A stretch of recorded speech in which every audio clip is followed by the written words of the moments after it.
A doença de Crohn ela é considerada uma doença autoimune, uma doença que mexe com a imunidade do organismo. Então, são anticorpos da pessoa que agridem o intestino, como se o intestino não fizesse parte da pessoa. Então, o que a doença atinge é mais a parte gastrointestinal, desde a boca até o ânus, podendo atingir a parte mais comum do final do intestino fino e o começo do intestino grosso. Ela é mais comum dos 20 aos 40 anos, que é o pico de maior incidência, depois dos 50 aos 60 anos, que seria o segundo pico de incidência da doença de Crohn. Eu tinha muita dor abdominal. Eu tinha dores nas juntas, insuportáveis. A diarreia, né, que é do Crohn, eu tinha sangramento, falta de apetite, perdi muito peso.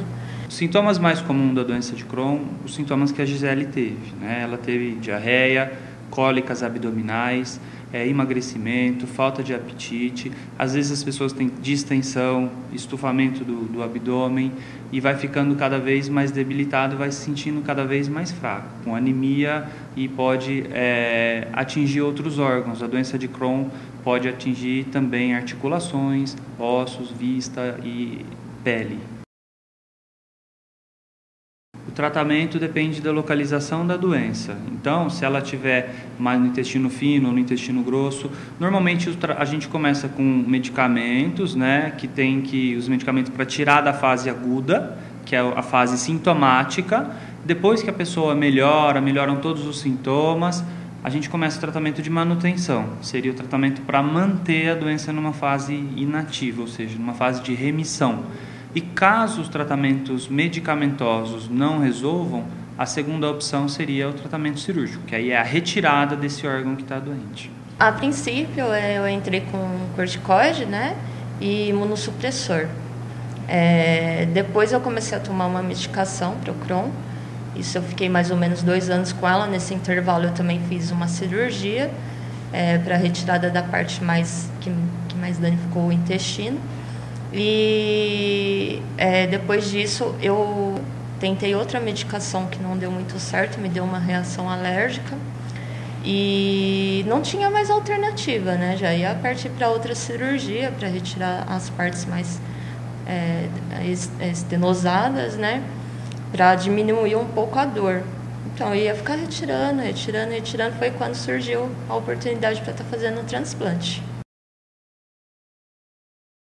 Nós fomos atrás porque a gente estava com a Gisele aqui no consultório, onde ela já tinha feito todas as opções medicamentosas e nós não tínhamos mais opção para ela a não ser ir para um centro cirúrgico e retirar uma outra parte do intestino, porque ela já tinha sido submetida a uma retirada prévia desse intestino.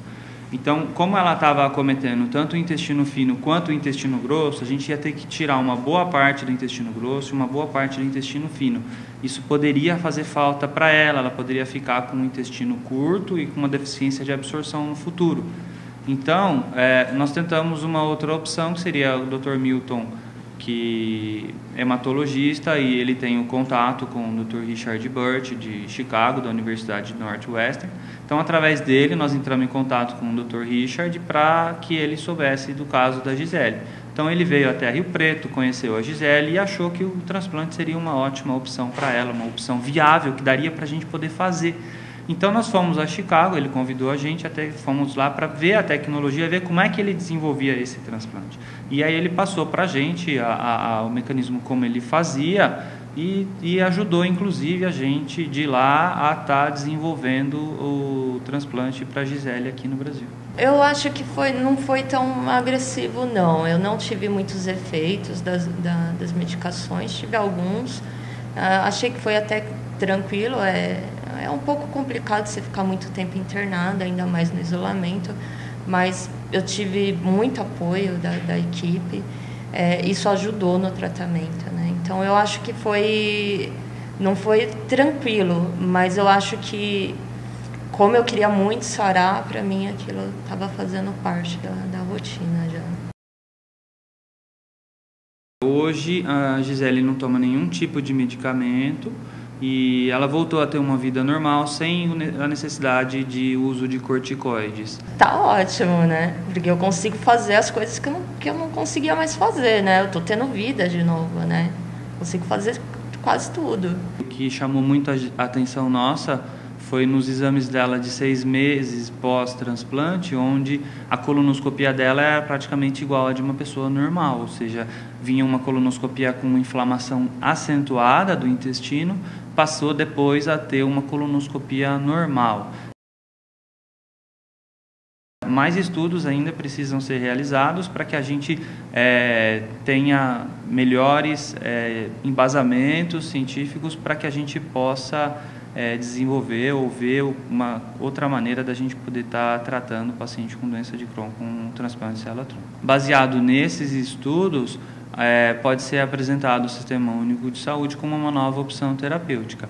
Porém, esses estudos já vêm sendo realizados nos Estados Unidos. Lá eles já têm mais de 50 pacientes já tratados com células-tronco, uma chance de mortalidade bem próximo de 0%, ou seja, é um tipo de tratamento com um risco baixo, embora nós estamos lidando com o sistema imunológico.